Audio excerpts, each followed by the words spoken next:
নির্বাচনের ভবিষ্যৎ কি, নির্বাচন আদৌ গ্রহণযোগ্যতা পাবে কিনা সেসব নিয়েও ভাবনার খোরাক যোগাচ্ছে রাজনীতির মাঠে। সেসব নিয়ে কথা বলবো আমরা। আমার সঙ্গে স্টুডিওতে আছেন বিএনপি দলীয় সাবেক এমপি, দলটির নেতা জনাব নীলুফার চৌধুরী মনি। মনি আপা, স্বাগত, কৃতজ্ঞতা আমাদের সঙ্গে যুক্ত হওয়ার জন্য। আমাদের সঙ্গে আছেন সুপ্রিম কোর্টের আইনজীবী এবং জামাতের রাজনীতির ঘনিষ্ঠ পর্যবেক্ষক আল মামুন রাসেল। রাসেল, আপনাকে অনেক ধন্যবাদ। এবং আছেন জাতীয় নাগরিক পার্টির সিনিয়র যুগ্ম আহ্বায়ক সামান্তা শারমিন। সামান্তা শারমিন, আপনাকেও স্বাগত। আল মামুন রাসেল, ধরেন আপনার এই নির্বাচন কমিশনে আপনারাও গিয়ে বিভিন্ন সময়ে নির্বাচন কমিশনের প্রশংসাও করেছেন, জামাত কখনো কখনো অভিযোগও করেছে। জামাত এখন স্পষ্ট করে বলছে যে এই নির্বাচন কমিশন লেভেল প্লেইং ফিল্ড কাজ করছে না। বিভিন্ন উদাহরণ দিয়ে বলছে, ধরেন ডুয়েল সিটিজেনশিপ ইস্যুতে বলছে, নিরাপত্তা ইস্যুতে বলছে, এমনকি আজকে খোদ প্রধান উপদেষ্টার সঙ্গে দেখা করেও জামাতের প্রতিনিধি দল তার এই অসন্তোষের কথা জানিয়ে এসছে। ফলে দীর্ঘদিন ধরে বিএনপি বলে আসছিল যে একটি রাজনৈতিক দল নির্বাচন চায় না, তারা চায় এই সরকার প্রলম্বিত হোক, কারণ তারা এক প্রকার সরকার আছে জামাতকে বিন করে। আবার আজকে মির্জা ফখরুল ইসলাম সাহেব জামাত ইসলামের নাম ধরে বলছেন যে জামাতের কর্মীরা বাড়ি বাড়ি গিয়ে এনআইডির কপি, বিকাশ নাম্বার, মুঠোফোন নাম্বার সংগ্রহ করছে, যা ক্রিমিনাল অফেন্স, ব্যক্তিগত গোপনীয়তা ভঙ্গ। এই বিষয়টি তারাও নির্বাচন কমিশনকে জানিয়েছে। ফলে আসলে হচ্ছে এটা কি? বিশেষ অসংখ্য ধন্যবাদ আমাকে চমৎকার প্রয়াসে অন্তর্ভুক্ত করার জন্য। সাথে আমার দুজন সহ প্যানেলিস্ট, তাদেরকে ধন্যবাদ জানাচ্ছি। দেখেন, আমাদের এই নির্বাচন কমিশন এবং এই সরকার নিয়ে আমাদের সন্দেহতা তৈরি হয়েছে কখন। আপনি দেখেন, এক সময় ইউনিট সরকারকে বলতো জামাতের সরকার, বিএনপির অনেক নেতৃবৃন্দ বলতো জামাতের সরকার। কিন্তু যখন ইলেকশনটা কবে হবে এটা নিয়ে যখন বিভিন্ন কথা হচ্ছে, তখন ডক্টর মোহাম্মদ ইউনূস সাহেব যখন লন্ডনে গিয়ে সেখানে তারেক রহমান সাহেবের সাথে মিটিং করলেন, মিটিং করে লন্ডনে বসে ঘোষণা করলেন উনি কখন ইলেকশন করবেন, তখন কিন্তু সন্দেহটা তৈরি হয়েছে। তারপরেও আমরা সাধারণ মানুষ হিসাবে বলে যে গ্যাসে বাঁচে ফানুস, আশায় বাঁচে মানুষ, আমরা আশা ধরেছি নির্বাচন কমিশনটা ন্যূনতম স্বচ্ছ থাকবে। কিন্তু আপনি দেখেন তারেক রহমান সাহেব আসার পর থেকে কি দেখেছি আমরা, তারেক রহমান সাহেব আসার পর থেকে তো আমার তো মনে হয়নি বাংলাদেশে কোনো অন্তর্বর্তীকালীন কোনো সরকার আছে, কোনো নির্বাচন কমিশন আছে। যেখানে তফসিল ঘোষণা হওয়ার পরে যেখানে মার্কা নিয়ে মুভ করা যায় না, সেখানে গাড়ির মধ্যে মার্কা লাগিয়ে পুরো ঢাকা শহর ক্যাম্পেইন হয়েছে। কোন গাড়িতে? ওনার যে বাস মার্কা ছিল, ওই বাসে মার্কা ছিল, মার্কা নিয়ে পুরো ঢাকা শহর ক্যাম্পেইন করেছে। তারপরে দেখেন ওনার জনশক্তিদের মাঝে উনি আসবেন, এটা আগ্রহ থাকবে, এটা শুধু ওনার না, পুরো বাংলাদেশের মানুষের মধ্যে আগ্রহ আছে। আমিও টিভির মধ্যে তাকিয়েছিলাম কখন ওনাকে দেখবো, মানে আমার দেশীয় এখানে দেখবো, আমারও আগ্রহ ছিল। কিন্তু সেনাবাহিনী যে পরিমাণ ওনাকে পাহারা দিয়েছে, হ্যাঁ, এবং বাংলাদেশ টেলিভিশনের মহাপরিচালককে বলা হয়েছিল উনি লাইভ করছেন, বলছে সরকারি টাকা, এটা তো লাইভ করা ঠিক হচ্ছে না। তারপরে উনি এটা উপেক্ষা করে লাইভ করেছেন। কে বলছিল লাইভ করা ঠিক হচ্ছে না? এটা মিডিয়াতে আসছে যে এই তথ্য উপদেষ্টা বলেছিল যে লাইভ করা, সরকারি টাকা লাইভ করা ঠিক হবে না, কিন্তু মহাপরিচালক এটা তোয়াক্কা করেননি। এবং কি এনএসআই প্রধান যখন দেখা করলো এবং চারপাশ থেকে আপনি দেখেছেন সব কিছু যখন ঢুকে পড়লো, তখন কিন্তু সন্দেহটা তৈরি হয়েছে। এরপর যখন আপনি তফসিল হওয়ার পর তফসিলটা বৈধ হবে কোন প্রক্রিয়ায়, আপনি যখন দেখলেন দ্বৈত নাগরিকের ক্ষেত্রে দ্বিচারিতা দেখেছে নির্বাচন কমিশন, কারো দ্বৈত নাগরিক আছে তাকে বাতিল করছে না। আপনি দেখেন আব্দুল আওয়াল মিন্টু সাহেব ফেনীর আসনের, ওনার দ্বৈত নাগরিক আমরা আলাদাভাবে আলোচনা করব। আমি আসছি, আমি মানে এটার এই করছি, আমি একটু কানেক্ট করছি। ওনারটা করা হয়নি, ওনারটা পরে আপিল করে ওনারটা পরবর্তীতে আনা হয়েছে। তারপরে কিন্তু জামাতের ক্ষেত্রে আপনি কি দেখেছেন, জামাতের ব্যারিস্টার নজরুল সাহেব, ব্যারিস্টার মাহবুব সালি সাহেব কুড়িগ্রামের, ওনাদের ক্ষেত্রে করা হয়েছে। ঋণ খেলাপির ক্ষেত্রে দ্বিচারিতা করা হয়েছে। যদি এমন হতো যে তারাই এটা করতো, তাহলে দেখেন, তাহলে এই যে একটা প্রক্রিয়া, পুরো বাংলাদেশের নির্বাচনের একটা প্রক্রিয়া, তাহলে কি সন্দেহ কি তৈরি হবে না? আজকে ছাত্রদল নির্বাচন কমিশন তফসিল হওয়ার পর কোনো সমাবেশ করার কোনো সুযোগ আছে? আজকে ছাত্রদল আজকে যেটি করলো, যে মব নামে নির্বাচন কমিশনের সামনে কেন করেছে? এটার উদ্দেশ্য সাস্টে তাদের কোনো উদ্দেশ্য ছিল না। উদ্দেশ্য হচ্ছে আজকে দ্বৈত নাগরিকের যে রায়টা আজকে হওয়ার কথা হয়েছে, রায় হওয়ার কথা, নির্বাচন কমিশনকে এক ধরনের থ্রেট দেওয়া। কিন্তু বিএনপির অনেকেই প্রার্থিতা হারিয়েছে। নির্বাচন কমিশন এটা বিএনপি যারা প্রার্থিতা হারিয়েছে তাদেরকে আপিল করেছে, স্বতন্ত্র প্রার্থী আপিল করার কারণে পরবর্তীতে এটা এখানে আসছে। কিন্তু প্রথম থেকে জেলা পরিষদ থেকে যেখানে প্রিজাইডিং অফিসার সেখান থেকে বাতিল হয়নি। স্বতন্ত্র আপিল করেছে, আপনি দেখেছেন স্বতন্ত্র একজন আইনজীবী আপিল করেছে, তাকে কিভাবে নির্বাচন কমিশনের সঙ্গে মারধর করা হয়েছে। তার মানে কি হচ্ছে, নির্বাচন কমিশন কোনো পদক্ষেপ নিয়েছে? নির্বাচন কমিশনের সামনে এই নির্বাচন কমিশনের প্রতি আপনাদের কোনো আস্থা নাই? এই যে নির্বাচন কমিশন, এই নির্বাচন কমিশন আমরা এখনো আশা করি তারা তাদের নিরপেক্ষতা পরিচয় দিবে, এখনো আমরা আশা করি। ভাই কিন্তু এই নিরপেক্ষতার পরিচয় দেওয়ার মানে কি জামাতকে বাড়তি কোনো সুবিধা দেওয়া, মানে সেটার মানদণ্ডটা কি? কি করলে অযোগ্যকে আপনি যোগ্য জায়গায় নেবেন, যোগ্যকে অযোগ্য রাখবেন, দুটি অপরাধ। যে অবৈধ তাকে বৈধ করবেন, যে বৈধ তাকে অবৈধ করবেন, দুটি অপরাধ। আপনি সবার আপনি দেখেন তারেক রহমান সাহেবের যে হলফনামাটা আমি দেখেছি, হলফনামায় লেখা আছে, একটা পয়েন্ট আছে, 13 নম্বর পয়েন্ট লেখা আছে যে আপনি পূর্বে কোনো দেশে নাগরিকত্ব ছিলেন কি না, যদি থাকেন হ্যাঁ অথবা না, না থাকলে না, হ্যাঁ এবং না, কোনো কিছুই লেখা নাই। তার মানে আমি কি ধরে নিব? এটার জন্য নির্বাচন কমিশনার কি ওনাকে কিছু বলেছে? উনি দেশে আসার পরে মাত্র 6-7 ঘন্টার মধ্যে এনআইডি কার্ড, অনেক দেখেছে আমার কাছে আসছে, তাদের এনআইডি কার্ডের জন্য তারা ভোটার হইতে পারে নাই। 6-7 ঘন্টার মধ্যে উনি এনআইডি কার্ড পেয়ে গেলেন। তারপরে এই যে বৈষম্য, আমরা 17-18 বছর এই যে জুলাই আন্দোলনের, এটা কি ছিল? বৈষম্যের এগেনস্টে। কিন্তু আপনি যখন একজনের সুযোগ সুবিধা দিবেন, অন্যকে বৈষম্য করবেন, ভাই তার মানে কি এই নির্বাচন কমিশনের থাকলো না? কিন্তু আপনি এখনো আশা করি 24 দিন আগে এসে যদি নির্বাচন কমিশন নিয়ে এত অভিযোগ করেন, তাহলে এই নির্বাচনটাই তো অনিশ্চয়তায় পড়ে আছে। আচরণ দেখে আপনাকে অভিযোগ করতে হবে। সেখানেই তো জামাত নির্বাচন চায় কিনা সেই প্রশ্ন উঠে। অভিযোগগুলো আসার কারণেই কিন্তু তারা কিন্তু অনেক পরিবর্তন হচ্ছে। জি, আজকে যে রায়টা হয়েছে আপনি দেখেছেন, কিন্তু আমরা চাই তারা আরো শক্ত হবে, আরো সতর্ক, তাদের মেরুদণ্ডে তারা দাঁড়াবে। তারা মেরুদণ্ডে দাঁড়াবে, মানে নির্বাচন কমিশন যেন সতর্ক থাকে, সেই জন্য জামাতের স্ট্যান্ড। মনি আপা, আপনার কাছে আসি। আপা, আপনি নিশ্চয়ই রাসেলকে শুনছিলেন, তার মানে পুরা দেশটা আসলে বিএনপি কি এক প্রকার দখল করে নিল কিনা? যেভাবে রাসেল সাহেব বলছিলেন যে ধরেন সব আপনাদের কথা শুনছে, কিন্তু আবার আপনার দলের মহাসচিব বলছে যে ইসির কিছু কর্মকর্তা একটি দলের পক্ষে কাজ করছেন, সিইসিকে জানিয়ে এলেন মির্জা ফখরুল সাহেব। মানে ঘটনাটা আসলে কি? মানে নির্বাচন কমিশনকে আসলে গরিবের বউ হয়ে গেল কিনা? সবাই নির্বাচন কমিশনকে গালিগালাজ করছে, অথবা নির্বাচন কমিশন আসলেও চাইলেই সবকিছু করতে পারে কিনা যদি সরকার এবং রাজনৈতিক দল তাকে সহায়তা না করে? ধন্যবাদ আপনাকে। যারা শুনছেন আমার শুভেচ্ছা অভিনন্দন, আমার সহ আলোচক বৃন্দকে শুভেচ্ছা। যে কথাটা আজকে উঠছে, প্রথমে আমি যদি বলি, আমাদের চেয়ারম্যান জনাব তারেক রহমান সাহেবকে নিয়ে যে কথাটা উঠছে, আপনারা জানেন উনি 17 বছর দেশে আসতে পারেন নাই। উনি কিছুদিন আগে, বেশি কিছুদিন আগে না, মাত্র কয়েকটা দিন আগে উনি আসার 1 সপ্তাহ আগে উনি বলেছিলেন যে এটা আমার একার উপর ডিপেন্ড করে না। পরেই আপনি খেয়াল করেন স্বরাষ্ট্র উপদেষ্টার সাথে সাথেই বলছে ওনার আসতে কোনো বাধা নেই। হ্যাঁ, এটা তো স্বরাষ্ট্র উপদেষ্টার বলার কথা না। তো পরেই সরকারের দিক থেকে বলছে আমরা চেষ্টা করব তাকে, তার যে জীবন নাশের যে সম্ভাবনা, এবং এই যে লাস্ট যেটা বগুড়া যাওয়ার ব্যাপারটা যে তাকে বন্ধ করা হলো, এখানে কিন্তু জীবন নাশের একটা সম্ভাবনা ছিল। তো একজন মানুষকে রাষ্ট্র তার নিরাপত্তা দিবে, এটাই স্বাভাবিক। এবং সেই মানুষটা যদি এরকম একটা দলের প্রধান হয়, যদি একটা বড় দলের প্রধান হয়, এবং রাষ্ট্রের এই মুমূর্ষু সময়ে, শুধু তাই না, বড় দলের প্রধান হিসেবে না, এই গণঅভ্যুত্থানে যে দলটার সবচেয়ে বেশি অবদান, আপনার তাওয়াটা গরম থাকতে হবে। সঙ্গে সঙ্গে সবখানে লক্ষ লক্ষ তরুণ, যুবক, বৃদ্ধ সমস্ত বাংলাদেশে এটাকে পাহারা দিয়েছে। তাওয়াটা গরম ছিল বলে আমাদের ছাত্রদেরকে আমরা অস্বীকার করি না। তারা সামনের ভাগে থেকে তারা করেছে, এবং আমাদের যা ছেলেরা নিজেদের নেমপ্লেটগুলো খুলে দিয়ে তাদের সাথে মিশে গেছে, এটা তো এখানে অস্বীকার করার না। এবং সবচেয়ে যে সাফার করেছে, সবচেয়ে যার বেশি শহীদ হয়েছে, তার নাম, সেই দলের নাম বিএনপি। সবচেয়ে যার আহত বেশি হয়েছে, সেই দলের নাম বিএনপি। সবচেয়ে যার আপনার অঙ্গ প্রত্যঙ্গ নষ্ট হয়েছে, তার নাম বিএনপি।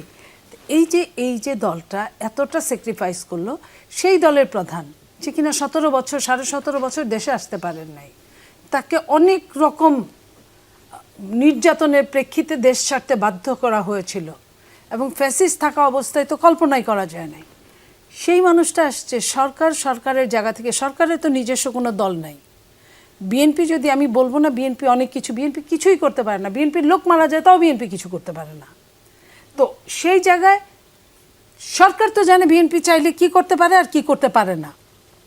সরকারের জায়গা থেকে, যে সরকারটা অনির্বাচিত এবং যে সরকারটা অরাজনৈতিক, আপনি যতই আমি কিংস পার্টি বলি না কেন, তারা এখনও সেই মেরুদণ্ড সোজা করে দাঁড়ানোর মতো সময়ও হয় নাই, সুযোগও হয় নাই। তাদের মানুষ কতজন আমরাও জানি, আপনারাও জানেন। তাহলে যে দলটা এত বড় একটা দল, সেই দলের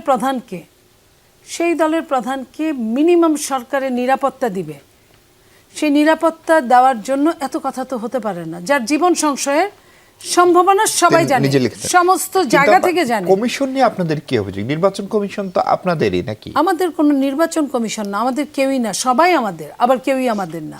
এই সরকার প্রধানত আমাদের। আমরা কোনো প্রতিবাদ করি নাই ওনাকে দেওয়ার জন্য, আমরা কিছুই বলি নাই, মৌনতাই সম্মতির লক্ষণ। তো সবাই আমাদের। আজ পর্যন্ত 1.5 বছর, 2 বছর প্রায় হয়ে যাচ্ছে, এই সরকারের বিপক্ষে আমাদের দল থেকে চরমভাবে কিছু বলা হয় নাই। সরকার যেভাবে দেশ চালাচ্ছে আমরা সেইভাবেই ধৈর্যের পরিচয় দিয়ে আমরা সহ্য করছি। তো সেই জায়গায় আমি যদি বলি যে এই সরকার যারা আজকে কথা বললো, রাসেল অনেকগুলো কথা বললেন, সেই রাসেল যাদের হয়ে কথা বললেন তারা যেভাবে চেয়েছে, এই যে গণভোটে তো বিএনপি প্রথমে রাজি ছিল না। তো আমি যদি বলি যে নির্বাচন কমিশন যে রাজি হলো, তাহলে নির্বাচন কমিশন কার লোক? আমি যদি বলি যে একটা কাগজে সিগনেচার হলো, নোট অফ ডিসেন্ট সহ, আরেকটা কাগজ সরকার ঘোষণা করলো, তাহলে সরকার কার লোক? আমি যদি আরও বলি যে এই সরকার তাদের কথা মতোই আপনার নির্বাচনটা গণভোটে দিল, কোনো কারো তোয়াক্কাই করে নাই, তাহলে কি হলো? এটা কাদের হলো? এবং এই ইসির তারা কিসের জন্য ইসির পদত্যাগ চেয়েছিল? তারা ওই সময় রাষ্ট্রপতির কাহিনী এই জায়গাগুলো নিয়ে ইসির পদত্যাগ চেয়েছিল। তো ওইখানে তো ওইটার কোনো গ্রহণযোগ্যতা ছিল না। আজকে আমি যদি বলি যে এই যে ভোট যে আপনার পোস্টাল ভোটার, কোনো নেতার বাড়িতে তো পাওয়া যাওয়ার কথা না, এটা তো যার যার নামে ইস্যু হওয়ার কথা, বা 10 জন 5 জন এরকম নামে ইস্যু হওয়ার কথা, যে কোম্পানিতে চাকরি করে। আমরা তো অনেক ভোটার নেতাদের বাড়িতে পেলাম, কোন দলের নেতা সেটা বুঝতে হবে। তাহলে আপনার এইখানে ইসি কার হয়ে কাজ করছে? এই পোস্টাল ভোট তো আপনার আমার মাধ্যমে যাওয়ার কথা না, এটা ইসির মাধ্যমে যাওয়ার কথা। তাহলে এটার পরে আপনার কার মাধ্যমে কাজ করছে? মহাসচিব যে কমপ্লেইনটা করেছে যে ভোটার নাম্বার, এনআইডি নাম্বার চাচ্ছে, বিকাশ নাম্বার চাচ্ছে, চাচ্ছে, তাহলে এটা কি মহাসচিব করার পরে ইসি থেকে কয়জনের নামে এই সমন জারি হয়েছে যে এটা কেন করা হলো? আপনাকে একটু থামাই সামান্তা। আর একটা ইন্টারেস্টিং ঘটনা হচ্ছে যে আজকে জামাতের একটা প্রতিনিধি দল প্রধান উপদেষ্টা মহোদয়ের সঙ্গে দেখা করেছেন এবং বের হয়ে চৌধুরী আব্দুল্লাহ মোহাম্মদ তাহের দুটো জিনিস বলেছেন। একটা বলছেন যে উনি বলছেন যে প্রধান উপদেষ্টা অনেক কিছু জানেন না। প্রধান উপদেষ্টা নাকি নির্দেশনা ছিল সব দলের প্রধানদেরকে সমান নিরাপত্তা দেওয়া। তারেক রহমানের নিরাপত্তা যেরকম হবে, জামাতের আমির শফিক সাহেবের নিরাপত্তা সেরকম হবে, কিংবা ধরেন আপনার দলের প্রধান নাহিদ ইসলাম সাহেবের নিরাপত্তাও একই রকম হবে। প্রধান উপদেষ্টা বলছেন তো আমি বলে দিয়েছি। এখন এই কথা যখন প্রধান উপদেষ্টা বলেন যে আমি তো জানি না, তখন সেটি বাইরে এসে একটি রাজনৈতিক বিতর্কের জন্ম দেয় কিনা? আসলেই কি তারেক রহমানকে বাড়তি কোনো নিরাপত্তা দেওয়া হচ্ছে? ধরুন ওনার আশা ছাড়া বাকি ঘটনায় আমরা তো যেটা দেখি, ওনাকে যে নিরাপত্তা দেয় সেটা সিএসএফ, অর্থাৎ চেয়ারপারসন সিকিউরিটি ফোর্স। এখন জামাত যদি একটা এএসএফ করে, আমির সিকিউরিটি ফোর্স, আপনারা যদি আরেকটা সিএসএফ করেন যে আপনাদের কি বলে কনভেনার সিকিউরিটি ফোর্স, সেটি আপনারা না করলে সেই দায়িত্ব কেন সরকার নিবে? আসলে এই পলিটিশিয়ানদের সিকিউরিটিকে এখন এই বিভিন্ন টুকরা ইস্যু দিয়ে আসলে বোঝা উচিত না। এতে করে সমস্যাটা হয় যে ওই যে দ্বিদলীয় বৃত্তের মধ্যে আমরা আলাপ করছি। তো বাংলাদেশকে আসলে দ্বিদলীয় বৃত্তের মধ্যে থেকে আসলে বের করার একটা চেষ্টা করা উচিত। আপনার পলিটিশিয়ান, যে কোনো পলিটিশিয়ানের লাইফে রিস্ক থাকে। শরীফ ওসমান হাদি একজন স্বতন্ত্র প্রার্থী ছিলেন, উনি তো কোনো দলের কোনো কনভেনারও ছিলেন না, প্রেসিডেন্টও ছিলেন না। তো উনি তো গুলিবিদ্ধ হয়ে শেষ বেলা মারাই গেলেন, আমরা তো বাঁচাতে পারলাম না, শহীদ হলেন। তাহলে মানে পলিটিশিয়ান মাত্রই যখন উনি মাঠে নামছেন, কারো না কারো মানে শরীফ ওসমান হাদি তার পুরো ক্যাম্পেইনে একটা সিঙ্গেল সময়ও নির্দিষ্ট কাউকে নাম ধরে বা কোনো দলের বিরুদ্ধে কোনো কথা বলেন নাই। উনি পলিসি নিয়ে কোশ্চেন করছেন, উনি ওনার নিজের প্রপোজাল দিছেন, কিন্তু উনি কখনো চ্যালেঞ্জ করেন নাই কাউকে। এবং এই যে চ্যালেঞ্জের সংস্কৃতির বাইরে গিয়েও আসলে রাজনীতি করা যায়, এটা ওনার ক্যাম্পেইন দেখে আমরা এক ধরনের দেখলাম, এটা বাংলাদেশে প্রথমবার। কিন্তু এরকম একজন মানুষকেও তো আসলে, এরকম একজন পলিটিশিয়ানকে বাংলাদেশ বাঁচাইতে পারলো না।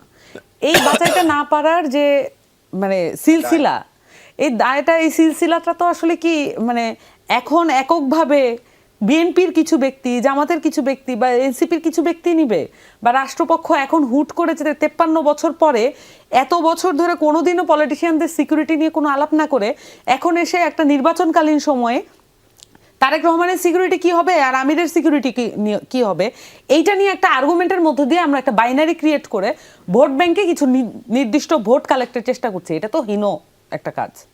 এটা তো কোন মানে এটা জাস্ট পাবলিককে এক ধরনের আই ওয়াশ করা। মানে সে আইওয়াসের সুযোগটাও আপনারা দিলেন কিনা? এই যে দুই বাইনারি বা বড় দুই দলের বাইরে একটা শক্তিশালী পক্ষ, শক্তিশালী রাজনৈতিক সংগঠন হয়ে ওঠার চেষ্টা, সেটা তো ডেফিনেটলি হয়েছে। আমি আমার পজিশন বারবার ব্যাখ্যা করেছি। আমরা সিরিয়াসলি মনে করি এনসিপির জায়গাটা ছিল একটা তৃতীয় বলয়। জি, দুইটা বিষয়কে, দুইটা বস্তুকে আপনি সামনে রেখে চয়েস করতে বলাকে it's not choice. Choice should be multiple, then it's a choice. মানে নিদেন পক্ষে আপনাকে তো অ্যাটলিস্ট তৃতীয় অপশনটা রাখা উচিত, তাইলে না এটাকে আপনি চয়েসের অন্তর্ভুক্ত ধরতে পারেন। সো এনসিপি এই জায়গাটাতে চরমভাবে ফেল করছে। এগুলো তো আমি পূর্বেও বলছি, এগুলোর মধ্যে আমি আর যেতে চাই না, এগুলো আমার আগের বিষয় বলা শেষ। কিন্তু এখন যেটা হচ্ছে, প্রত্যেকটা ইস্যুকে, প্রত্যেকটা বিষয়কে, রাষ্ট্রের এখন যাই কিছু ঘটবে সেটাকে একটা দুইটা দল মানে তর্ক বিতর্ক করবে। মানুষ সেটার মধ্যে থেকে এক ধরনের মনে করবে এটাই আমাদের একমাত্র অপশন, আদার কোনো চিন্তা করার কোনো অপশন নাই। এই যে তারেক রহমানের মানে আগে যা ছিল তাই আর কি, দ্বিতীয় একদমই তাই। এটা হচ্ছে মানুষকে ধোঁকা দেওয়ার এক ধরনের রাজনীতি। সো আমি মনে করি যে পলিটিশিয়ানদের সিকিউরিটি অ্যাজ এ হোল আপনি এই বিষয়টাকে দেখেন না। পলিটিশিয়ানদের কি সিকিউরিটির অভাব আছে কিনা বাংলাদেশে, ইটস একটা ফ্যাক্ট। তাহলে এই ফ্যাক্টটাকে, এই যে প্রবলেমটা, এটাকে অ্যাড্রেস করার জন্য আমাদের কি প্রয়োজন? বাংলাদেশে 1980 সালে একটা সার্ভে করা হয়েছিল, পাবলিক ট্রাস্ট মানে সোশ্যাল ট্রাস্ট, যে আপনার সাথে আমার হ্যাঁ সামাজিক বিশ্বাসটা কতটুকু। বাংলাদেশে 80 সালে মানে গ্রাম পর্যায়ে এটা সোশ্যাল ট্রাস্ট হচ্ছে 4.5%, শহরাঞ্চলে এটা 2.5%। এবং এইটা আপনার যদি মানে অন্যান্য উন্নত বিশ্ব যেটাকে আপনারা বলেন, সেটা তো আমি বলি না উন্নত বিশ্ব, কিন্তু ধরা হয় যেটাকে উন্নত বিশ্ব, সেখানে সেটাকে সেই সোশ্যাল ট্রাস্টটা 44 থেকে 34%-এর মধ্যে থাকে, এটা শহরাঞ্চলে আর গ্রামাঞ্চলে। কিন্তু আমাদের দেশে যে সোশ্যাল ট্রাস্ট, সেটার সাথে যে পলিটিক্যাল ট্রাস্টটা সংযুক্ত, এবং কেন সোশ্যাল ট্রাস্ট নাই বলেই যে আমরা পলিটিক্যাল ট্রাস্টটাও করতে পারছি না, পলিটিশিয়ানরাও এখানে সিকিউরড না, সেইটা আলাপ করবেন না। সেইটা আলাপ না করে আপনারা আলাপ করবেন বিএনপি কি করলো, জামাত কি করলো, এই ধরনের একটা দ্বিদলীয় বৃত্তের মধ্যে পুরো আলোচনাটাকে ঢুকায় দেন। এরপর হচ্ছে বাংলাদেশের মানুষ বোকার মতো সেটা গালে হাত দিয়ে শুনবে আর মনে করবে যে এই এছাড়া আমাদের কোনো অপশন নাই, এবং তারপর ওইখানে গিয়ে হয়তো ভোটও দিবে। রাইট। আসলে আপনার কাছে প্রশ্নটা রেখে যায়, সেটা হচ্ছে তারেক সাহেব তার নিরাপত্তা নিয়ে স্ট্যাটাস দিয়ে দেশে ফেরার 7 দিন বা 10 দিন আগে তার নিরাপত্তাহীনতার কথা জানিয়েছিলেন। তার পিতা সাবেক রাষ্ট্রপতি জিয়াউর রহমান, তিনি আততায়ীর গুলিতে জীবন দিয়েছেন। ফলে তার যে নিরাপত্তা কনসার্ন এবং আরেকটি দলের প্রধানের যে নিরাপত্তা কনসার্ন, দুটোকে একইভাবে দেখেন কিনা, প্রথম প্রশ্ন। দ্বিতীয় প্রশ্ন হচ্ছে, আসলে তারেক রহমানকে বাড়তি কি নিরাপত্তা এই অন্তর্বর্তী সরকার দিল, সেটিও একটু আপনার কাছে বুঝতে চাই। আমি প্রথম 2-3 দিন দেখেছি, কিন্তু তারপরের ওনার যে নিরাপত্তা, সেটা চেয়ারপারসন সিকিউরিটি ফোর্স দেয়। জামাত আমিরের নিরাপত্তা যদি দরকার হয়, সেটা নিয়মিত পুলিশ তার বাসার সামনে থাকে, পেছনে বসুন্ধরায়। বাড়তি যদি দরকার হয়, তাহলে সেটা আপনাদের নিজস্ব আয়োজন কেন হচ্ছে না? দেখেন, এই প্রথম কথা হচ্ছে রাজনীতিবিদ, আপনি রাজনীতি করবেন, রিস্ক থাকবে না। আমি মনে করি রিস্কবিহীন রাজনীতি মানে রাজনৈতিক ব্যক্তিত্ব মানে লবণবিহীন তরকারির মতো। আপনি রাজনীতি করতে আসছেন, আপনার রিস্ক থাকবে না, এই চিন্তা কিভাবে করেন আপনি? যেমন মনে আপা এ বললো যে হচ্ছে সবচেয়ে স্যাক্রিফাইস দল হচ্ছে বিএনপি, সবচেয়ে বেশি স্যাক্রিফাইস করেছে। আপনি দেখেন গুম কমিশনের রিসেন্টলি গুম হওয়া সবচেয়ে বেশি কিন্তু জামাত শিবিরের সবচেয়ে বেশি। এবং আপনি দেখেছেন মানে প্রথম সারির 10 জন তাদের নেতৃবৃন্দকে হত্যা করা হয়েছে জুডিশিয়াল কিলিংয়ের মাধ্যমে। কিন্তু বড় কোনো নেতৃবৃন্দ, কোনো দলের নেতৃবৃন্দকে আমরা দেখিনি হত্যা করা হয়েছে। প্রথম সারি 10 জনকে আপনি শিবির নামে হত্যা করা বৈধ ছিল বাংলাদেশে, যা আপনি তাকে ট্যাগিং দিবে শিবির, সাথে তাকে হত্যা করতে পারবেন। বিশ্বজিৎকে আমরা দেখেছি, সে বলে যে আমি হিন্দু, তাহলে তুই হিন্দু শিবির, মানে তার মানে শিবির বললেই তোকে মারা আমার জন্য জায়েজ। আবরারকে আমরা দেখেছি। তার মানে দলগত স্যাক্রিফাইস কার বেশি? দলগত। আপনি দেখেন রিস্কটা কার পক্ষ থেকে। তারেক রহমান সাহেব বলেছিলেন উনি 17-18 দিনে আসার আগে যে আমার হাতে নেই, ওনার হাতে আসাটা। তাহলে কার হাতে? আমরা হলফনামা আমাদের ডিটেলস দিই কেন জানেন? এজন্য দিই, যারা এই রাজনীতিবিদদেরকে ভোট দিবে তারা যেন জানে তার ডিটেলস। তারেক রহমান সাহেব কিন্তু এখনো পর্যন্ত প্রকাশ করে নাই যে 17-18 দিন আগে যেটা ওনার হাতে ছিল না, 17-18 দিন পরে ওইটা কার হাতে, মানে কি ছিল এটা এখনো কিন্তু প্রকাশ করে নাই। আপকামিং প্রধানমন্ত্রী না, ধরেন আপনি যদি জামাতের আমিনের নিরাপত্তার যে কথা সৈয়দ আব্দুল্লাহ মাহমুদ তাহের বলছেন, সমান নিরাপত্তা, সেটা কেন জরুরি? ওনার জন্য কারা থ্রেট? না, আমি তো মনে করি রাজনীতিবিদদের রিস্ক থাকবে। নিরাপত্তা কেন চাইতে হবে? রাজনীতির নিরাপত্তা চাইতে হলে তাহলে শরীফ ওসমান হাদি নিরাপত্তা হবে আমরা পাইনি কেন? প্রত্যেককে দিতে হবে, কারণ ব্যতিক্রম মানুষ।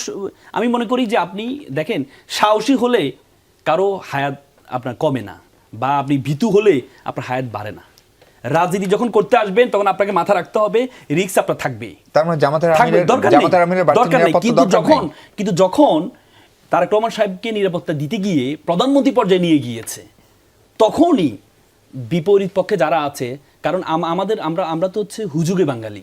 যখন একদিকে সবাই সব যাওয়া শুরু করে, যেমন এনএসআই প্রধান গিয়ে দেখা করে আসে, ব্যবসায়ী গিয়ে দেখা করছেন, মানে কি, যখন দেখছেন যে প্রধান উপদেষ্টা তাকে নিরাপত্তা দিচ্ছেন, 1500 প্রায় 2000 সেনাবাহিনী তাকে দড়ি টাঙ্গিয়ে তাকে নিয়ে যাচ্ছেন, তার মানে কি দাঁড়াচ্ছে? তার মানে এই যে হুজুগে বাঙালি, আপনি যখন যত বেশি নিরাপত্তা পাবেন তত বেশি মানুষ পাবেন। আপনি দেখেন সব বাংলাদেশ সবচেয়ে বড় নিরাপত্তা পায় কে? প্রধান উপদেষ্টা। এরপরে যখন দেখে যে এরপরে সবচেয়ে বেশি নিরাপত্তা পাচ্ছে তারেক রহমান, তার মানে he is going to be a prime minister. এই যে চিন্তার কারণে যে সমাজে একটা বৈষম্য তৈরি হচ্ছে। প্রধান উপদেষ্টা তো স্পেশাল সিকিউরিটি ফোর্স পান, বা প্রেসিডেন্ট ধরেন প্রেসিডেন্ট গার্ড রেজিমেন্ট পান। তারেক রহমান তো সেরকম নিরাপত্তা পান নাই। কিন্তু আপনি কি দেখেছেন? আপনি আইন শৃঙ্খলা বাহিনী হচ্ছে ওনাকে নিরাপত্তা দিবে, কিন্তু যখন সেনাবাহিনী সহ দড়ি টাঙ্গিয়ে যখন এভাবে নিরাপত্তা দেওয়া শুরু করে, দাঁড়িয়ে হাঁটতে থাকে, তখন আপনাকে কি দাঁড়ায়? আপনি আমাকে বলেন, রিস্ক কার পক্ষ থেকে আসে? আমাদের জন্য থ্রেট কারা? এবার জুলাই অভ্যুত্থানে যারা নেতৃত্ব দিচ্ছে তাদের জন্য থ্রেট কারা? হয়তো পরাজিত শক্তি। পরাজিত শক্তি দুই ধরনের, একটা জাতীয় শক্তি, একটা হচ্ছে আন্তর্জাতিক শক্তি। তাহলে পরাজিত শক্তি তো জানে 5 আগস্টের আগে কাকে নিষিদ্ধ করেছে, তারা জানে এই যে আন্দোলনের পিছনে কারা ছিল, এই জন্য তারা নিষিদ্ধ করেছে। তার মানে সবচেয়ে থ্রেটের মধ্যে, এবং যদি আন্তর্জাতিক শক্তি বলেন, সবচেয়ে বেশি থ্রেট হওয়ার কথা ছিল, মানে আপনি বলছেন তারেক সাহেবের চেয়ে শফিক সাহেবের রিস্কের ফ্যাক্টর বেশি, সেই কারণে তার নিরাপত্তা দরকার। সেটাই তো 5 আগস্ট আগে প্রমাণ করেছে নিষিদ্ধ করে। সেই তো আপনি তো দেখেন যে 5 আগস্ট আগে ফখরুল সাহেব বলেছেন এই যে আন্দোলনের সাথে আমরা নেই, সরাসরি বলেছিলেন। আপা, এই শীর্ষ নেতাদের নিরাপত্তা নিয়ে আপনি আগের ধাপেও বলছিলেন, যে কথার আছে বলছিলেন একটু আগে, যে আসলেই কি তারেক রহমান সাহেবকে যে নিরাপত্তাটা দেওয়া হচ্ছে সেটা কি খানিকটা দৃষ্টিকটু, এবং এটা তার জন্য পলিটিক্যালি ভালো হচ্ছে, নাকি সেটা তার ধরেন তার কথাবার্তা, আচরণ, শব্দচয়ন নিয়ে সব পক্ষ প্রশংসা করছে, কিন্তু ধরেন যে আপনাদের দীর্ঘদিনের পরীক্ষিত রাজপথের সহযাত্রী যারা জামাত, তারা আজকে প্রধান উপদেষ্টার কাছে গিয়ে সেই নিরাপত্তা নিয়ে আনুষ্ঠানিকভাবে অবজেকশন দিল। বিষয়টা আসলে কি হচ্ছে? ওই যে বলে না যে পশ্চিমারা যার বন্ধু হয় তারা শত্রুর দরকার পড়ে না, ঠিক তেমনই জামাত যার বন্ধু হয় তারা শত্রুর দরকার পড়ে না। আপনার তারেক রহমান বা বিএনপি তারা কি বলেছে যে আমাদেরকে সিরিয়াস নিরাপত্তা দাও? তারেক রহমান সাহেব যেখান দিয়ে হেঁটে যান, যেখানে বের হন, সেখানে এমনিই হাজারো হাজারো জনতা হয়ে যায়। সেখানে তার রিস্ক আছে, গোয়েন্দা সংস্থার কাছে এই রিপোর্ট আছে বলেই তাকে কিন্তু এসএসএফ দেয় নাই, আপনি নিজেই বললেন। সে চায়ও নাই, এবং এইটুকুও উনি চান নাই। আজকে যারা দিচ্ছেন, এটাও আমাদের আরেক ধরনের ভয় কাজ করছে। আমরা নিজেরাও চাই না অতিরিক্ত তেল মর্দন, এবং মানে তারেক রহমান সাহেব নিজেও এটা পছন্দ করেন না যে কেউ অতিরিক্ত তেল দিক। আপনারা দেখেছেন অনেকেই সালাম করতে গিয়েছে, উনি মাইন্ড করেছে। অনেকে অতিরিক্ত কথা বলতে গিয়েছেন, উনি মাইন্ড করেছেন। অনেকে না ডাকলেও গিয়ে সামনে দাঁড়িয়ে আছেন, উনি মাইন্ড করেছেন। অনেকের যেখানে যে প্রোগ্রামে যাওয়ার কথা না সেখানে গিয়েছেন, উনি মাইন্ড করেছেন।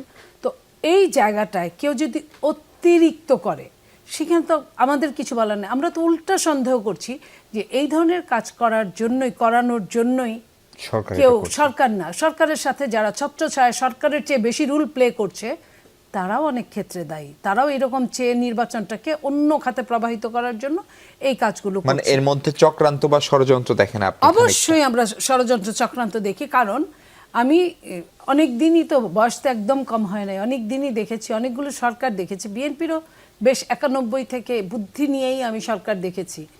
আমি যে সরকার যেভাবে দেখেছি, এখন যেভাবে দেখছি, আমার কাছে মনে হচ্ছে ষড়যন্ত্র। এখানে আমি আরেকটা কথা বলি, এনএসআইয়ের চিফ নিয়ে এত কথা হচ্ছে। এনএসআই এর চিফ যেদিন গিয়েছিল, আপনারা সবাই জানেন, আপনারা সংবাদকর্মী, উনি যেদিন গিয়েছিলেন ওপেন গিয়েছিলেন, নাম্বার 1। জি, নাম্বার 2 হলো উনি গিয়েছিলেন অফিস আওয়ারে গিয়েছিলেন। শোক জানার উনি গিয়েছিলেন শোক তো যিনি চলে গিয়েছেন পৃথিবী ছেড়ে, উনি 3 বারের প্রধানমন্ত্রী, শোক উনি জানাতেই পারেন, শোক বইতে স্বাক্ষর করতেই পারেন। কিন্তু তারপরে যারা যারা শোক বইতে স্বাক্ষর করেছেন প্রায় অনেকেই জামাতে ইসলামীর, ছাত্র শিবির, ছাত্র দলের চেয়ে আগে দেখা করেছে। তার মানে কি তার মানে কি তারাও কি উপঢৌকন দিয়েছে? জামাতের আমির দেখা করেছে, শুধু দেখাই করেন নাই, উনি আবার এটাও বলেছেন, উনি এই যে রাসেলদের মতো এদেরকে নিয়োগ করেন যে এই ধরনের কথা তোমরা প্রপাগান্ডা চালাবা, আবার উনি যায় বলেন যে আমরা আবার 5 বছর একসাথে থাকতে চাই। এই যে বলার ধরনটা দেখেন, এই যে দ্বিচারিতা, এটাকেই বলে দ্বিচারিতা। তো এই যে উনারা যে গেলেন, তা উনাদের মাঝে যেটা কি ছিল।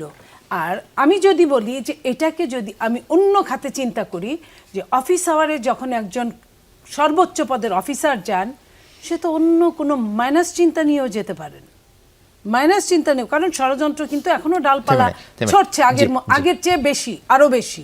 কারণ যদি তাই না ছড়তো, তাহলে এনসিপি যে কিংস পার্টি নামে খ্যাত, এখনো প্রধান উপদেষ্টা বলেন সবকিছু বাদ দিয়ে অনিরপেক্ষভাবে বলেন যে ইয়াংদের, তরুণদের মধ্যে অনেকেই সংসদ সদস্য আগামী নির্বাচনে হবে। সেই জায়গায় আমি শেষ করি নাই, সেই জায়গায় এই যে এই বলার এই এরা যদি এই কাজগুলো করতে পারে, ওইখানে কিন্তু কোনো সমস্যা হচ্ছে না। তাহলে এইখানে যখন তারেক রহমান একটা জনসভার মতো লোক নিয়ে হাঁটেন, তখন তো জামাত তো ওই একই অবস্থায় হাঁটেন, তখন জামাতের কি পুলিশ পাহারা দেয় না? তখন জামাতের গোয়েন্দা সংস্থা পাহারা দেয় না নেপথ্যে বা এমনি? তো সেই জায়গায় তারেক রহমান সাহেব যখন বের হন, এত লোক হয়, তখন তাকে সেভ করাও তো রাষ্ট্রের দায়িত্ব। জি, পরিষ্কার আপা, একদম পরিষ্কার। আমি সামান্তা, প্রধান উপদেষ্টা সেই বক্তব্য নিয়ে আপনি একটু বলবেন কিনা যে আগামী নির্বাচনে অনেক তরুণ নেতা জিতে আসবে, যদিও তরুণ নেতা নিশ্চয়ই শুধু এনসিপি থেকে নির্বাচন করছে না, বিএনপি থেকেও করতে পারে, জামাত থেকেও করতে। এটা একটা জায়গায় আমার মূল প্রশ্ন হচ্ছে যে দ্বৈত নাগরিকত্ব নিয়ে নির্বাচন কমিশনের ভূমিকাকে আপনি কিভাবে দেখেন? দ্বৈত নাগরিকত্ব বাংলাদেশের নির্বাচনে নতুন কিছু না, সবশেষ সরকার যেটা আওয়ামী লীগ সরকার, যাদেরকে আপনারা ক্ষমতাচ্যুত করেছেন গণ অভ্যুত্থানের মুখে, সেই সরকারও একাধিক দ্বৈত নাগরিক ছিল, ফলে এটির একটা আইনও আছে। কিন্তু সেই বিবেচনায় নির্বাচন কমিশন কি সঠিক সিদ্ধান্ত নিচ্ছে? ধরেন কুমিল্লা 10 হাসনাতের আসন, তার প্রার্থিতা বাতিল হয়েছে, কুমিল্লা 4 তার প্রার্থিতা বাতিল হয়েছে, আবার কোথাও কোথাও কারোটা বাতিল হয়নি।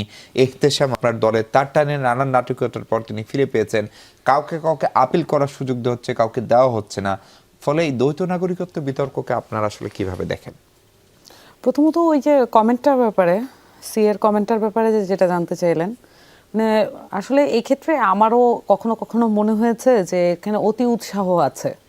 এই ধরনের কমেন্টে এর আগেও উনি করেছেন, এবং অতি উৎসাহের জায়গা থেকে উনি কখনো কখনো এমন বিষয়কে সামনে নিয়ে আসেন যেটা ওনার সিএ হিসেবে এটা ওনার কর্তব্য নেই, ওনার কাছ থেকে কেউ এটা প্রত্যাশাও করছে না। সো এইখানেও ওই যেটা ষড়যন্ত্র তত্ত্ব, এটার ভিতরে বিলং না করাটাই ভালো অ্যাজ এ পলিটিশিয়ান, বাট কখনো কখনো এটার কিন্তু একটা ইফেক্ট পাওয়া যায়। 2 নাম্বার, আপনি যেটা দ্বৈত নাগরিকত্বের ক্ষেত্রে বলেছেন, আসলে একটা প্রতিষ্ঠান যখন একটা প্রতিষ্ঠান হিসেবে, ইনস্টিটিউশন হিসেবে দাঁড়ায় নাই, তখন আপনি তার যে কোনো কাজেই গাফিলতি এবং ইনক্যাপাসিটি এটা আপনি দেখতে পাবেন। লেস ক্যাপাসিটি সম্পন্ন লোককে যখন আপনি রাষ্ট্রের বিভিন্ন জায়গায় দায়িত্ব দিবেন। সো নির্বাচন কমিশনের ক্ষেত্রে এই জিনিসটাই ঘটছে। আইন আছে, আইনটা আসলে যৌক্তিক কিনা সেটার ব্যাপারে তো আসলে আমি জানি না। আমার ধারণা, আমি যেটা যতটুকু জানি, যে নির্বাচন ব্যবস্থা সংস্কার কমিশনের যে রিপোর্টটা, সেখানে এই বিষয়ক একটা সমাধানের উল্লেখ ছিল, কিন্তু সেই সমাধানটা আমি আসলে একটা কমিশন কি মানে খুব ভয়েস রেজ করতে দেখেছি, সেটা হচ্ছে নির্বাচন ব্যবস্থা সংস্কার কমিশন। তারা তাদের যে প্রস্তাবনা, সেগুলোর ব্যাপারে যখন ইমপ্লিমেন্টেশন হয় নাই, তারা বারবার কিন্তু আশঙ্কা প্রকাশ করেছে যে এটার দীর্ঘমেয়াদী ভালো ফল বয়ে আনবে না। আপনি দেখেছেন এগুলো, বদুল আলম মজুমদার একাধিকবার এই শঙ্কা প্রকাশ করেছেন। সো আমরা কিন্তু পরবর্তীতে এই জিনিসটাই দেখতে পেলাম।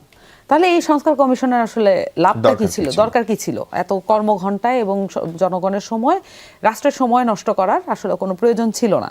কিন্তু এটা একটা আইওয়াশ, আরেকটা আইওয়াশের মধ্য দিয়ে এটা করা হয়েছে। কিন্তু নির্বাচন কমিশন দ্বৈত নাগরিকত্বের ক্ষেত্রে আসলে এটা জটিলতাটা কিন্তু আমি বাংলাদেশি এবং সাথে অন্য কোনো নাগরিকত্ব বহন করছি কিনা, আমার কাছে মনে হয় না এটা কোনো জটিলতা। জটিলতাটা আসলে কোন দলের ক্ষেত্রে এটা কি ভূমিকা রাখছে এই একই আইন, এবং যার যার জন্য এটা এক ধরনের নমনীয়তা, কোনো কোনো ক্ষেত্রে এটা নমনীয়তা, এবং এটা শুধু দলের ক্ষেত্রে না ভাই, এই জিনিসটা আসলে ব্যক্তির প্রার্থী ভেদে এটা আলাদা হচ্ছে। যদি খুব জোরালো এবং শক্তিশালী প্রার্থী হয় সেক্ষেত্রে এটা একরকম হচ্ছে, যদি অপোজিশন বেশি জোরালো হয় বা রাজনৈতিক গুরুত্ব বেশি থাকে সেক্ষেত্রে একরকম হচ্ছে। তাহলে এক একজনের ক্ষেত্রে এক এক রকম, এটাকে তো আইন বলা যায় না, যে কারণে বিতর্কটা হচ্ছে, যে এটাকে আইন বলা যায় না, এটাকে বলা হয় ব্যক্তিগত দৃষ্টিভঙ্গি, যেটাকে আমরা বলি বায়াস, অথবা বলা হয় শক্তের ভক্ত নরমের জন্য। দ্বৈত নাগরিকত্ব বিতর্ক নিয়ে কথা বলছি। রাসেল, দ্বৈত নাগরিকত্ব নিয়ে আসলে নির্বাচন কমিশনের আর কি বা করা ছিল? যার কাগজপত্র যেমন সে অনুযায়ী তো নির্বাচন কমিশন সিদ্ধান্ত নেন নাকি? জি মিশুবা, আমি এটা আসছি, তার আগে আপার মনি আপার একটা বিষয় নিয়ে আসি। মনি আপা একটা কথা বললেন, জামাত যার বন্ধু হয় তার নাকি শত্রু প্রয়োজন হয় না। জামাত কিন্তু অনেক দিন ধরে 91-তে প্রথম ক্ষমতার স্বাদ কিন্তু জামাতেই দিয়ে দিয়েছিলেন, এবং 96-তে যখন জামাতকে সেই ক্ষমতার স্বাদকে যখন অস্বীকার করা হলো তখন কিন্তু টিকতে পারে না 15 দিনও। এরপর 2001 সালে সেম স্বাদটা পেয়েছে। আজকে 17-18 বছর জামাত থেকে সে স্বাদটা পেয়েছে। কিন্তু জামাতকে বন্ধুর শত্রু প্রয়োজন হয় না, তার মানে আওয়ামী লীগকে ওনারা শত্রু মনে করেন না, 17-18 বছর মনে করেননি। যে আওয়ামী লীগ মানে বাংলাদেশের নেত্রী বেগম জিয়াকে মেডিকেল কিলিংয়ের মাধ্যমে হত্যা করেছে, সে আওয়ামী লীগ বিএনপির শত্রু না, যতটুকু জামাত ওনারা শত্রু মনে করে। কারণ আপনি দেখেছেন সাবেক অ্যাটর্নি জেনারেল আসাদুজ্জামান সাহেব, এমপি প্রার্থী বিএনপির, উনি বলেছেন জামাত আপিল করেছে, জামাত রিট করেছে এই আওয়ামী লীগ নিষিদ্ধের বিষয়ে, আমি বাধা দিয়েছি। আপনি দেখেছেন কুমিল্লায় 200 জন একসাথে এসে জয়েন করেছে, তার মানে কি আপনি আওয়ামী লীগকে কি দিচ্ছেন? না, কিন্তু অ্যাটর্নি জেনারেল করেছে সেটা তো রাষ্ট্রের সিদ্ধান্ত হতে পারে। আপনি যখন আওয়ামী লীগ নিষিদ্ধ, আওয়ামী লীগ এত বড় একটা এই গণহত্যা চালিয়েছে, আওয়ামী লীগ নিষিদ্ধের ব্যাপারে এনসিপি জামাত সবাই করে আন্দোলন করে নিষিদ্ধ করতে হয়। দ্বৈত নাগরিকত্ব নিয়ে আপনি 30 সেকেন্ড বলবেন, হাতে সময় নেই। দেখেন, তার মানে হচ্ছে ওনারা আওয়ামী লীগকে ওন করে কেন? ক্ষমতা দিতে হবে। শুনেন, মনে রাখবেন একটা মিশু, আমি একটা কথা বলে রাখি, জিতলেও জিতা যায় না। গত তিনটা ট্রাম আওয়ামী লীগ জিতেছিল, কিন্তু জিতলে যে মানুষের মন জেতা যায় না সেটা বোঝা উচিত রাজনীতিবিদদের। ওনারা যদি এবার জিতেও, যদি আওয়ামী লীগের সহযোগিতা ওনারা জিতে, তাহলে কি তারা গত 3বার আওয়ামী লীগ যেভাবে জিতেছে এভাবে ছাড়া মানুষের মন জয় করতে পারবে না। দ্বৈত নাগরিকটা আমাদের কনস্টিটিউশনের 66 আর্টিকেলে সরাসরি বলা আছে, যদি আপনি দ্বৈত নাগরিক হন তাহলে আপনি কি হতে পারবেন? সংসদ সদস্য হতে পারবেন না। কিন্তু সমস্যা দাঁড়িয়েছে, আপনি দ্বৈত নাগরিক যখন সবার ক্ষেত্রে সমভাবে নিতেন, আপনি কারোরটা নাম পেলেন জামাতের সাথে বাদ দিয়ে দিলেন, কিন্তু যখন দেখলেন যে বিএনপির একটা হেভিয়েট প্রার্থী আপনি বাদ দিলেন না, সেখানে একজন স্বতন্ত্র প্রার্থী বাধ্য হয়ে তাই আপিল করেছে, তারপরে গিয়ে আপনি বিবেচনা করলেন। কেন? তো আপনি এই দ্বিচারিতা কেন করবেন? অমুকের জন্য হলে ভালো, তার জন্য হলে খারাপ হবে কেন? এই জন্য দ্বৈত নাগরিকতা এটা যেহেতু আমাদের কনস্টিটিউশনের অংশ, সুতরাং এটাকে ছাড় দেওয়ার কোনো সুযোগ নেই। যারা বাংলাদেশ সংসদ সদস্য হতে আসবে তাদেরকে অবশ্যই এই নাগরিকত্ব ছেড়ে তাদেরকে আসতে হবে। ধন্যবাদ আল মামুন, ধন্যবাদ নীলুফার চৌধুরী। দর্শক, এই ছিল আলোচনা। ভালো থাকুন সবাই, নিরাপদে থাকুন।